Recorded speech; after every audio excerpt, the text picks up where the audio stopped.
And we're live. Wow, here we are. How are you guys doing? Look at we're in a red barn out in the middle of nowhere because this is a secret society of robotics. Yes. Right. Not trying to be secret. We're trying to get out there, tell you all about it. Oh yes, but we don't want to tell the competition all the neat things you've come up with either. Right. Well, we're going to tonight. We're going to. So, names, please. Well, I am Georgie. I am the team captain on Team 4907, Parkside's Robotics Team. My name's Alex. This is my third year on the team. I'm the team's build captain, so I'm in charge of the student side of building the robot. Right. Yep. Great. And teaching people the future. And I'm Joe Preston, and you're Grayden. I'm Grayden. And we don't get to do smart things like this on Mayor's Update every week. This is just we're on a road trip. We're on a field trip. We're out in Malahide Township with the Parkside Robotics Team, and they're going to tell us they're the Thunderstamps. Right.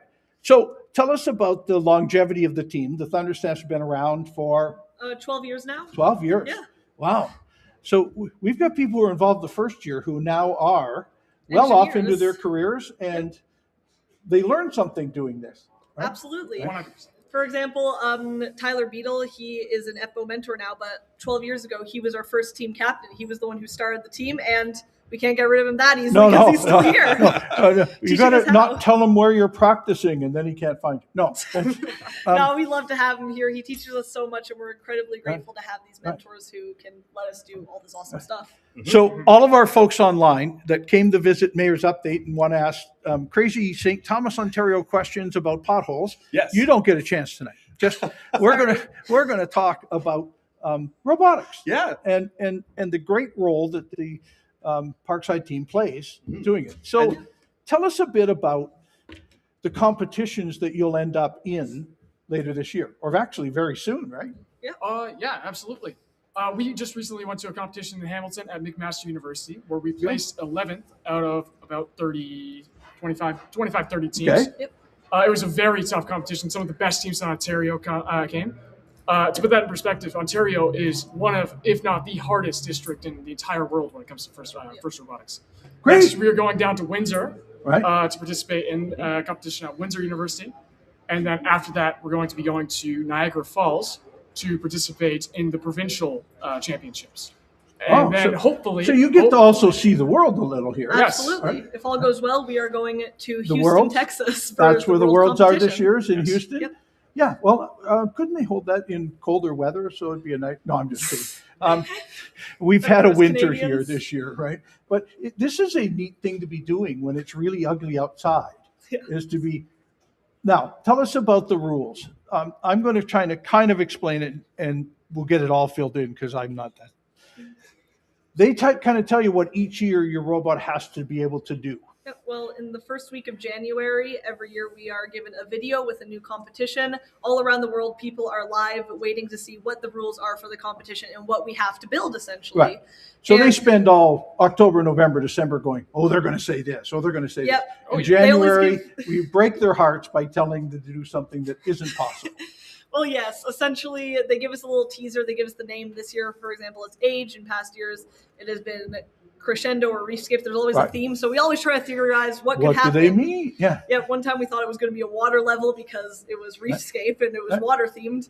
And luckily for us, because electronics, water doesn't always go well. It was not actual water. No. But we always try to theorize what happens, and it's almost impossible to predict. So the basic rules for this year are? So essentially, if you can just look behind us, we Yes, have see? to build a robot that can shoot those yellow balls called fuel into that hub right there, which is essentially a big hexagonal hoop. And it's of certain size, and that's what it will be at each competition. Yes, this is a scale model of the field. Every competition that we go towards does have a field that looks almost like this, just not built. So first of all, you have to really want to be doing this. To create a field like this each and every year as to what it looks like isn't the hardest part of some of the robotics, perhaps, but it's critical to have a field that's going to match what you're going to have to win on. Absolutely. Robotics has a lot of time commitment, and it's something that we all want to do. But admittedly, yes, we are all here. We do put a lot of work in, but we do it because we love it. Right? Yes. A lot of teams aren't quite as fortunate to have the kind of space that we have. Right. So we often invite other teams to come out to practice. Well, I was going to us. say, it's a good sportsman thing. It isn't, no, you can't, right? But, yes, absolutely. Here at first, we practice gracious professionalism, right, which is basically trying to be as nice to people as possible. Well, It's a competitive spirit while also supporting others, because of course. everyone here is for the same goal of being as a part of robotics. Right. And it's a whole point of, look, we want to win. We love winning. We love competing, but we also want to help others join this world of STEM. We're all here together with the same goal to learn, to appreciate all that we have in the world of technology, and to overall be the best versions of ourselves. So you set this all up to be exactly the same as everybody else is going to have to use. But you have a full field, and others you do allow them to come use it. But see, I'd be tempted to throw extra weight into some of the balls and to shrink Absolutely the hoop. not. No, just, oh wait, your machine doesn't seem to work as well as others. Absolutely. No. Okay, The don't gracious go by my, professional- that's not bad sportsmanship on behalf of the mayor. He's being funny. Okay. Gracious professionalism is a big part of it. We have invited other teams from other high schools to practice with us, to learn with us, Right. because the whole point of it is a community. Get better, First right. is a community where we all want to learn, Right. we all want to get better, and we all want to build Right. our futures and be in this So program. you told me you have to shoot the fuel, the balls into a certain piece. And the more you get out of how many shots is also a winning piece, right? You succeed by that. But then we were talking down at the other end about when it's all done, then the robot has to find its way down the field and climb a pole. Yes, so if we can just look over here, for example, it's usually made out of metal, but this is the end game where we have 30 seconds to score the last few balls that we can, and we have to climb in some way. Now, this gives us a certain amount of points. There is an L1 climb, L2 climb, and L3 climb. And it varies on points. There's another thing called ranking points too for qualification, where we have to show, hey, we can do this, and that gives us an advantage later in the playoffs. Alex, if you can just Yes. So when it comes to the tower is scored based on 3 different levels. You have your L1, which is based off of your bumper's position, right? So your bumper has to be underneath the first rung to be scored as an L1 climb, which is worth 10 points. Your next one is your bumper has to be above the first one, below the second one, and that is worth 20 points. That's your L2. And then finally, what we can do consistently is the L3 climb, where you try to climb as far as you can, and your bumper has to be under or over the third rung. That is 30 points. Bonus points. Right? Yeah, essentially. The climb at the end adds extra points to the. Exactly, Right? yes. Great, excellent. This is Sometimes games can be off by 1 point, 2 point difference. So the climb has been very essential for us to get those last few points that always push us over. Essentially, for a game like this, how fast paced it is, Right. we've had matches that go 600, even 700 points of just reshooting balls. And sometimes that difference is what makes or breaks a game. So is it timed from when you start to when it has to be over? You have to do so much in a certain Yes. time period? Yes. So there are 3 phases. You have your autonomous phase, which is when the robots are performing a pre-programmed assigned path, Okay. and you can't touch it at all. So first of all, it comes out and it has to go a certain place. Yes. Okay, And you have to ensure that that doesn't conflict with anybody else's autos, right? okay. So other teams, you have 3 teams on your alliance, right? Each one of those teams is doing a separate auto, which you have to At plan. the same time as you're doing it. Yes. Absolutely. For example, There must be accidental collisions. it does happen. We have safety measures. And first, for example, there's an automatic stop where if your bot is about to clash in auto, we can just press a button and our robot stop to ensure some more safety. Sure. Even when they're driving, there is a plastic screen to make sure no one gets hit. Right. There are a lot of safety measures that have gone with this game, luckily. But we just we want to make sure everyone's safe while being able to do all this and have fun. So then your bot gets to a certain spot and starts hurling balls into the hexagonal.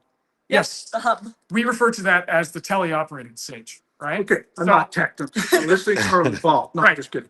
Yeah, TLDR, pretty much. Yeah. All you do is that is when our drive team is driving, right? So the drive team consists of a driver, a operator. Those 2 are the ones controlling the robot. A drive coach. and it's a remote. Yes. Yes. So we drive with an Xbox controller Okay, and a flight stick for the operator. On top of that, you have the drive coach, which is the one telling them essentially where they are on the field, how much time is left of our shift, how much better hurry fuel up is or take your time. Yep. Yeah. They just tell us they can tell the driver what to do so they can focus on driving to the best of their ability, where someone else can do the strategical part of the competition. So it's not too much on one person. Okay. And Go ahead. yes, so there are 2 more positions on our team. the human player, which The human player.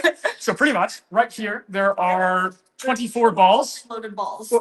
And you get to hurl them in too? Yeah, my job is the more physical side of it, where we actually have to throw in the balls, or there are blind spots. We're losing points. Absolutely, I get almost perfect every time. All right. Honestly. And right there, it's hard to see, but there's a little red line of tape. I am able to actually see blind spots on the field, and I can try to communicate with our drive coach via hand signals to get any sort of dead zone. So I am there to assist the robot as a human part, just because there are always. There's a human and the robots haven't rebelled. They still love the human. Small miracles. Yeah. Give them time. Great. We haven't got a rebellion yet. Don't worry. Okay, we haven't. Okay, good. Not yet. I'm worried. Right. Was it Skynet or what was it from Terminator? What was Yes. that? Yeah. Kinda, yeah. And finally, we have the technician who is in charge of basic repairs on the robot while we're on the field and getting the robot into its position before autonomous. Yeah. Yes. It's a very big team effort. The robotics isn't something that one person can do. We have a whole team of 20 people who build the robot, work on the robot, and then we have a group of people who they're go fine? out Okay, and all right. give the final push to make sure we perform the best we can every single match. And you have some other robots. If we look over here behind you, Would you like to- there's like time stamped, right? What are these? Well, these are just a few of our past robots. Okay. These are the ones that will eventually rise up. We have to give them batteries first.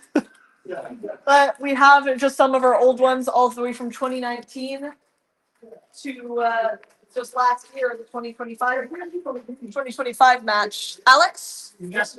if you could explain some of the past ones that we have here. I wasn't here for this year. Yes. So these are our past 2 years of robots. This robot has something actually really unique about it. We at 49/7 love unique things. We are the most creative team in the world. We have 11 creativity awards. That's 3 more than the previous team. And we have a vacuum that sucks up large balls that we call algae, large rubber balls. And it is actually here powered by a special Kraken X60 motor, which is there are very few motors that are legal in FIRST Robotics because we can't modify certain electronics to make things fair for other competitors. It has to be off-the-shelf electronics. Yes. So our vacuum here is actually this tube going down here into here, and it uses Par's weather strip actually to suck on the balls properly. Yeah. Incredible. We use a lot of makeshift materials. And what was it that this did again with the vacuum? Yes. What was the goal of it? So our goal with the vacuum specifically is to suck up these large rubber balls called algae and basically get them up into a large barge-like structure. Okay, so basically it would lever down, pick up the balls with the suction, and then throw them. Yes. Amazing. It wouldn't throw them actually. We lifted this up. Yeah. Right. I believe it's 11 feet, and then we just dropped it up. We were one of the only teams that were able to do that. Oh wow! And then what's this one over here? This one was from our crescendo year, and it had to shoot not rubber, foam orange rings called notes. And it would have to shoot them into something called an amp, which was similar to the hub, except it had a slot that it was able to fit in. So we had to slide it into a very small slot, as well as a side unit called, what was it called? That was, amp. I'm sorry, it's been a long time. No, Yeah. the amp is the big one. No, The small one is something else that I can't remember. it's been a while. We're very focused on now. Right. And speaking of now, were you going to run a trial for us? Yes, we will in a moment. There is one thing I want to touch Yep. on. Just our most creative bot and our most famous bot was 2022 when we made it first history, the robotics competition we were part of, a jumping robot. Similar to the tower, there was a climb. It was like monkey bars where people had to approach and do it step by step. Our team thought, hey, wouldn't it be cool if we jumped? We used the technology of a syringe. When you hold your thumb down a syringe, you pull it back, there's a nice pop noise. Is essentially that we were able to use air pressure to jump. Funnily enough, we found when we got to Worlds in Texas, we had to readjust it because air pressure was different. So it worked on the idea of air pressure to jump and grab onto bars, cutting down our climb time and really making a name for ourselves in the whole world stage of robotics. Incredible. Right here Yep. in Elgin County. Thomas, we St. have one of Thomas. the world leads of STEM. We as high school students have made some progress in STEM that is quite literally got us recognized to NASA. People on the world stage have recognized us. We've talked to them.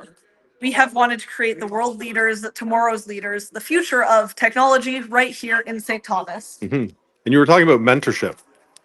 Yes, essentially we have our ETBO mentors. This whole facility here has been donated by a group called ETBO Tool and Die. There are some local engineers that have helped us with all of our work, with all of our robots, have essentially taught us to do what we do, because for high school students, a lot of the stuff we learn here is not something we can learn in a regular classroom setting. First allows us to do this, and our ETBO mentors teach us how. So if we can just go over here, I believe the robot should be set up soon. We would love to give you a run through and show why we do all this. Essentially, as great as robotics is, Yeah. Just gonna do a quick check in here. Awesome. Yep. as great as robotics is, unfortunately, it does not come for free. And right now, a demonstration of what we have used, the funding to build. All of this goes into our robots. It makes us a great, accomplished team. And we just want to show people what we have and show them why this is so important. Yeah, of course. These are our drivers. This is Rain. He's our drive coach. Alex, he's our driver. And Archer, he is our operator. They work together on the field to make sure our robot runs smoothly and to try to win a couple games, you know? Okay. If you just want to walk him through it, explain a bit of what goes, great. Yeah, so we have this driver station right here. We have an Xbox controller used to control our robot. And then this is a specific shifter. People use them in flight simulators, but we use it for our operator stick for many different things. We sometimes have issues with our intake getting clogged or things like that. So we have a few backup buttons that maybe aren't used all the time, but we have them just in case. We just want to do a little run through, show the way our turret works and all that. And so, yeah, if we're ready, we can set it. Yep. Yeah. So a lot of the robot is automatic. So all of our shooting happens without us clicking a button. And it deciding where to point is also not our control. So it knows the position of itself on the field. Which is pretty cool. So what's it doing right there? It's trying to get inside that? Yeah. So what it's currently doing is it has a camera that points to those. They look like QR codes just on the hub there. And so it knows its orientation, and then it adjusts its speed and that little hub on the top. That's all automatic. It doesn't have to do any of that. So if you want to go back out to the and then also it knows at that point where to shoot these. Now normally we have a little bit of a higher order when they're at competition, but it'll know when to which side to shoot it and at what speed, which is pretty awesome. And that's a new thing for us. Our team has never designed a turret, so this took a lot of iterations, I'll be honest. And then how do you win this competition? What's the goal again? So, like they've probably explained, we have multiple shifts, and so it's just outscoring the team with those shifts. So there's a lot of complicated strategies that go with it, especially with a second scoring method with this tower right here. We have a climb that we will probably demonstrate today, but there is. Oh yeah, we're gonna climb right now. Yeah. Oh wow. So yeah, that is a pretty unique climb in FRC. We use permanent magnets to hold ourselves up, and then very strong motors to drive ourselves up with a gear reduction. So for us, this was a pretty big accomplishment. We're normally known for the creative team, so that has not been used in FRC just yet. So yeah, Very cool. We're pretty proud of that. Yeah, But yeah, should there's be. multiple different scoring methods to win, and so there's could be very complicated strategies within. So yeah, And then you're going to take this to Houston, Texas? hopefully if we make it. So we'll see in the next two competitions what happens and if we do make that qualification. So Very good. yeah. All right. Thanks, guys. Yeah, no worries. Appreciate that. Well, I got to say, that was pretty awesome. That was pretty exciting. Why don't we come over here and talk about the specifics on how everything works? Love it. Technical details. Yeah, what's happening? So there are two main kind of robots that you're seeing nowadays, right? You have a turret robot like we have, which is more accurate. You can shoot on the fly. We specifically have an adjustable hood here, which basically means that we can turn, right? Which means we can shoot from any X position, right? But we can also adjust the hood so we can shoot from any angle, which means we can shoot from any wide position, which means we can shoot from basically anywhere within this section, barring underneath the tower and over there because it kind of screws up our positioning. This is a first for us. This is a lot of places. This is an over-the-bumper intake, which we've never done before. And also, we're using plastic tubing for our intake as well, which is another first that we've never done. Balls will follow a direction like this, and here come up into our spin dexter, which we actually just changed before you guys got here, so I'm plenty happy to talk about it. Our previous spin dexter was about 3/4 of a pound heavier, which doesn't sound like a lot, but to us, that is huge, since we were right up on our weight limit for this year. Now, we have this very hollow, rounded spin dexter with about 1/8 inch of compression on the ball, and this grippy cast iron tape, which has 2 layers of it to ensure a very smooth, grippy, and Efficient. yeah, efficient. It's very, very efficient, at least for us. It's a lot better than what we had before. That follows up this path right here, lands on our flywheels, and allows us to use the hood and the turret as I was talking about before. I love how it just like it threw the balls out. It collect them and then just like bam, bam, bam, bam, bam. Exactly. It's a system called shoot on the fly. As you can see here, there are little QR codes almost. We have cameras that line up on our robot, so our turret always knows where to aim. It's very efficient. It's something that we do a lot in first, and it's all about what's the next big technology, what can we do, how can we improve. Everything that we do here as students is what's the next big thing, how can we be better, because everything a part of first is all about improvement and inspiring people to do better in the future. Very cool. And so where are the cameras here that they're So we referencing? have 2 cameras. They're called limelights. We have one right here and the other one. This is the juicy part. I don't know if you can tell, but I'm very excited to talk about this. I really want to come around here. Yeah. We have this camera hidden and locked in this position. And you might be wondering why. Why would we possibly have that there? There's no way we can shoot with that, right? This is for our climb lineup, which you saw earlier. Yeah. We went up 3 seconds flat into the top with about 2 seconds of lineup. It's incredible. So let me talk exactly how that works. Yep. We have 7 neodymium N52 magnets, which are top of the line for our purposes. They have these inserts in here because originally we intended to use 8 magnets, but we shipped a magnet. Now we had to use a little bit less. But this is not at all a weaker product because of it. Actually, magnets are really, really heavy and we lost weight. So blessings in disguise. The magnets are never touching the structure here because if you watch my fingers here, they are rivet heads and bolt heads that are slightly sticking out that will damage our magnets and add scuff and wear and tear. We don't want that. So we only have about 4 things ever touching the truss. That is this rubber wheel, and both aluminum panels here, which are covered in Teflon tape to ensure we go up as smoothly as possible. These 2 wheels are run by these 2 Kraken X60 motors, which are some of the most powerful motors that you can get in FIRST Robotics. They have onboard motor controllers. They are extremely easy to use, but they're somewhat expensive. And they are using these worm gears to transfer their vertical motion into a horizontal motion that we can use this gear to power these wheels here. We also have this motor in here, which allows us to move in and out, which is how we extend onto the tower. Very cool.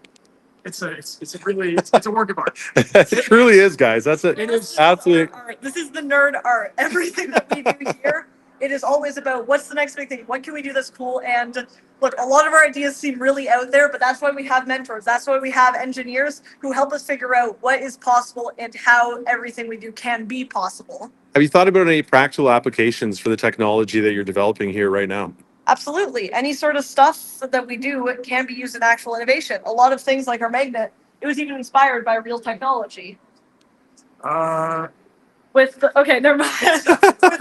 There's metal separators that are used in engineering firms that can help pick up metal scraps outside of big bulks of certain waste products. Now that was a similar idea. If it can pick up metal, it can lift metal for something so simple like that. How can we use it in other technology? Magnets for climbing, that can be extremely useful. Think of solar panels, how they clean. There's always track that goes across them and wipes down solar panels. What's the faster way to do this? We can always think of what's in the future. All of this is off of batteries. It is a source that we can recharge and reuse. Any of this stuff, it comes from actual existing technology. We just learn how to put it into different applications. So I can use it to hurl balls at the rest of council.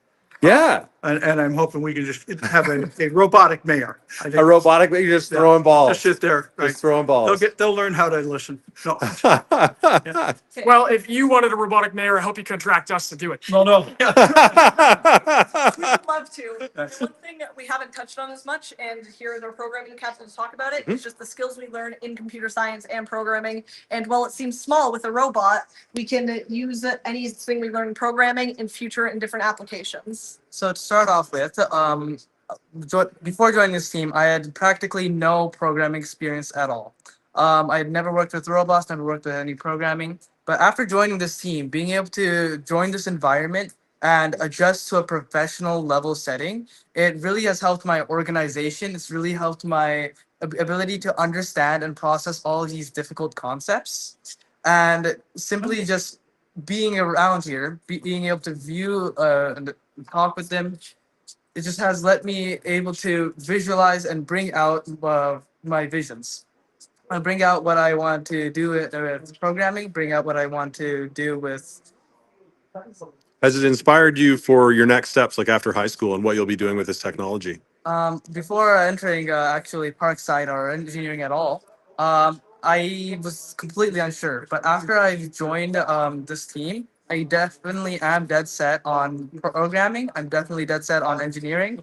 Right now, I'm looking into universities and I'm looking into applications. And after joining this team, I've been able to experience a wide variety of different people, different countries, and all of these experiences have expanded my worldview. And not only people, but the technologies used here. Being able to see how angular momentum works, being able to see how compression affects a robot, just being able to see these real world factors, to being able to see how a virtual machine or virtual system would not be able to line up in engineering, how we need to take considerations for voltage. We have to overestimate everything, take consideration for friction. Not everything can be accounted for, and there will be some sort of error. And these errors we have to be able to adapt and predict accordingly. Very good. And what was your favorite part of working on this project so far this year? My favorite part of working on this project, on this robot, would be really just guiding the rest of the programming team, being able to educate and expand my knowledge as an instructor, my knowledge as a developer of the robot myself, and work in a team and bring these skills into an actual workplace where I can converse, get their thoughts out, and that comes from Sharing all the knowledge? yes. Sorry, I was pausing so you can cut that out. Oh, this is live. Oh, there's live? There's no cutting. Oh. It's all good. You know, very well said. Very well said. with me. I make No, mistakes. the mayor's been going live for almost 8 years now. Yeah. We all make mistakes, but what happens here in first especially is a loss, a mistake, a fail. It's not a fail. We see it as an opportunity to learn more. What's next? And what's next? Every year we improve. Even last competition, we had some hiccups. We had some things that we thought, okay, what can we do better? What can we improve on? Like Alex touched on with the spin dexter to help the balls. We changed that right after our first comp. We're just trying to figure out, what can we do better? How can we be faster? How can we grow together and learn together? We actually changed that an hour before you got it. I'm very impressed. First test live. I noticed how nervous you guys were. Yeah. I'm speaking out about this. This is a unique mayor's update. We've not been this smart before. No, I feel much cleverer after being I'm here. going to be able to get in the car because my head is now full of it. Well, let's go talk to Etienne as well and talk about the mentorship side of things. So he hooked us up with some internet here so we could actually live stream. So Etienne, you're one of the supporters, the biggest supporter here for all these guys. And we just saw the incredible stuff that they did. How did you get involved with this? Well, we had a one of our employees who was in engineering came to me for sponsorship Right.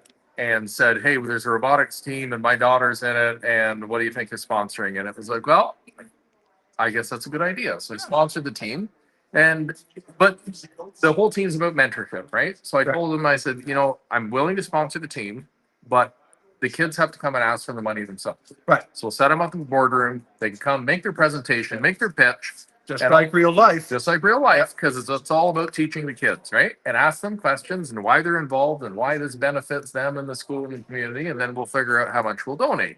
So we donated some money, and they did a great job. So then they came back next year, and it's like, oh, would you be willing to sponsor us? And it's like, sure, but you got to show up and give me the pitch again, right? Because it's different kids every year. Yeah.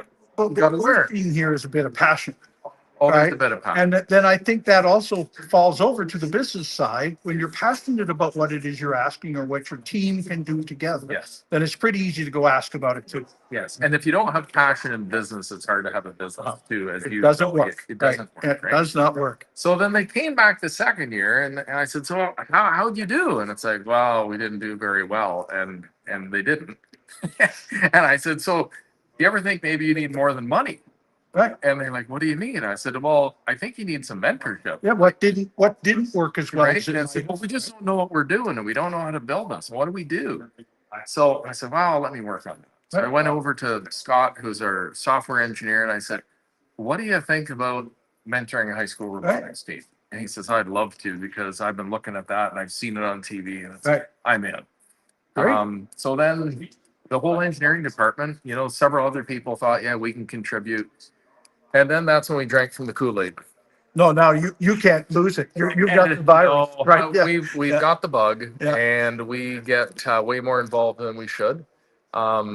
Yeah, but I've and met it's these young students tonight, and they are getting more out of this than just going to school. This is an Absolutely. incredibly big thing in their life. Yes, and it brings extreme value. And you take these kids from grade 9 who are quiet and meek and lack self-confidence, and you take these kids or these young ladies, and then by the time they get to grade 12, they're negotiating with adults in Texas at Worlds and challenging them and saying, Joe, that's a great plan, but that's not right, because our robot's better than yours at that. We need to take this part of the, and you Exactly. see that The level growth, of maturity the and the maturity growth. Yep. And they're just like your own kids, and you're just smiling inside. Yeah. And it's like, all right, Well, thank you. We'll for do it letting another me do year. This too, because this is an incredible. The fact that they have a field they can do it on too, and many other teams don't have No, that. they don't. But that makes this team really look at it.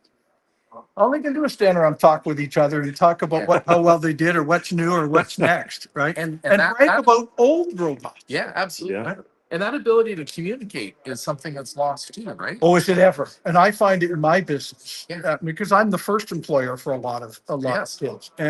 And if they come to me with just a smile, I can usually teach everything else. Right. But that getting out of the shyness or getting more mature and being able to Yeah. talk to other adults about things, the best thing in the world to teach them. And if you're So- teaching them at this level, and we'll keep doing it. in business. Absolutely. So you need to mentor, you need to work with the kids. We show them hands-on. It's all about working together with professionals Right. to show them what can be done. This is not, hey, you go build it on your own. Yeah, you go home and do this part. You go Right. home and do this So part, then and work come back. together and Right. we build something fantastic that they Yeah. couldn't do on their own. Yeah. But it takes commitment, it takes mentorship.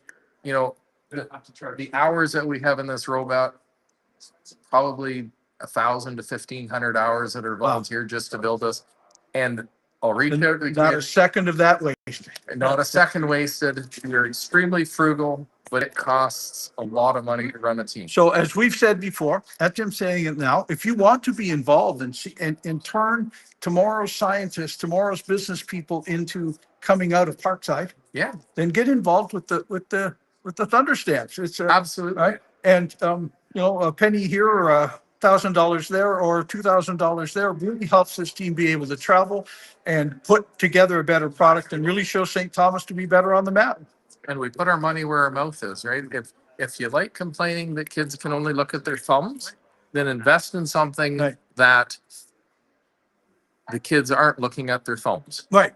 right? And you don't see anyone working on their thumbs here, because I have a thing. As soon as I see someone, exactly, when I see someone like this, it's like, hey, thumbs, put that away. You know, There's a time and place. there's a time and place, and it's not here. Right. Yeah.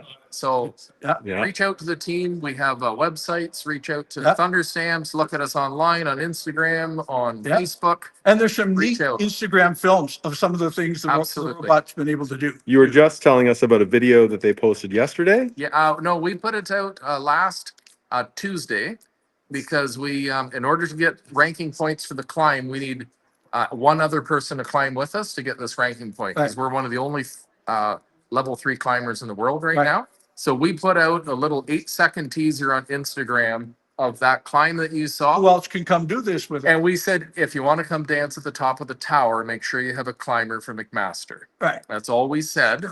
And we did it to a little Harry Potter, Right. like whatever their thing is. I'm not that, Right. that's not my thing. Anyways, we had 10,000 views in 2 hours. We had 200,000 the next day. We have 315,000 views. And it's exactly within an hour. It'll be 1 week since we've posted it. Get So out of we- here. Yeah. Whatever. We have a following, and we'd love, whatever. We promote the school, and we promote our community, and we promote our values. So Yeah. we are out there, every comp, we're Parkside from St. Thomas, Ontario. If you want to be part of that and show Come on. what good things Right. we do in rural Ontario, help us, help Yeah. us. We need help. I love it. Please do. And Mhm. and really, we're catching on. We're starting to see what good this does among students, among mentors, among just the good competition worldwide. Yeah. Right. Yeah. Of causing other teams to be very good too, and the Yes. camaraderie there is good too. And the concept of gracious professionalism Right. is something that the whole world could use more of. Oh, don't you think? Right? Yeah. Helping each other, being kind to each other, lifting each other up, So, and still so competing. there's no heckling or trash talking. Oh, absolutely not. I will admit, at our last competition when we got out, I have never seen a group of people happier to lose. We were all so proud of how far we came and how well we did that we celebrated, honestly. Right. It's a group of people doing the best they can and having fun with it. We're not always going to be the top team in the world. We're not always going to have the best technology, but we learn. We're here But to to be become proud of better. where you got and what you've done. Absolutely. Absolutely. Right. The Now, whole- in all fairness and in true transparency, between the mentors on the different teams, Right. there may be a competitive spirit. No, great. but we're never. So you've been locked in a closet so they can't find. No, I. There's always a competitive spirit, but we're not there to tear other people Absolutely down. We're not. trying to lift It's each not other about up. how bad someone else is, how great you are, Yeah. what you're getting done. And if you Can't do it if you alone. can run a team and get something out there moving, that's a success. Yep. And we're only there to celebrate your success and lift you up and get you better. Love Can't it. do it alone. We always need help. If you can just come over here. Which, We business mode there. This isn't for free. We do ask for sponsors. We do ask for help. Anyone that is interested in helping this change, helping us grow, helping us be a team so we can have our St. Thomas area develop and become great. We would love if you contact us at our Thunderstamps email or on Instagram and Facebook. Just send us a message. Follow us on YouTube. Any little bit helps because all of this stuff is amazing. We love it. We love to be here. We need help. We still do rely on companies, on businesses, on people who are willing to support the younger generation and want to help our local community, our team spirit, and be the change and be able to grow and help our future community. There's a lot of infrastructure, a lot of growth in St. Thomas with the Volkswagen battery plant, the apartment buildings, the Amazon warehouse. We need people to be engineers. We need people to be in business, to grow, to learn. And this is the best, most interactive way to introduce people into the world of STEM, into the world of business, and overall creating leaders. So if you're interested, please help us, please contact us, and please just support us so we can continue to do this. Thank you. Thanks, Georgie. That was awesome. Should we get a run through with the team and just have everyone waving? Think we can do that? All right. And then we'll sign off here. All right, guys. Thank you so We're about to much. sign off, but thanks for giving us a tour. That was an incredible demo that you all did. Thank you so Really, much. really cool. Thank you for letting all us here in St. Thomas show the rest of St. Thomas what we do and why we love robotics.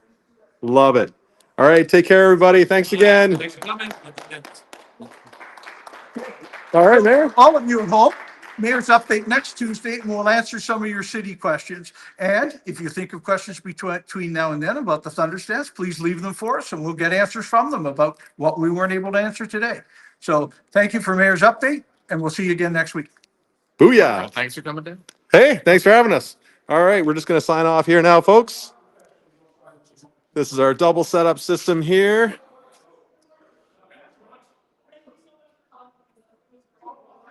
All right, thanks again for joining us, everybody. Take care.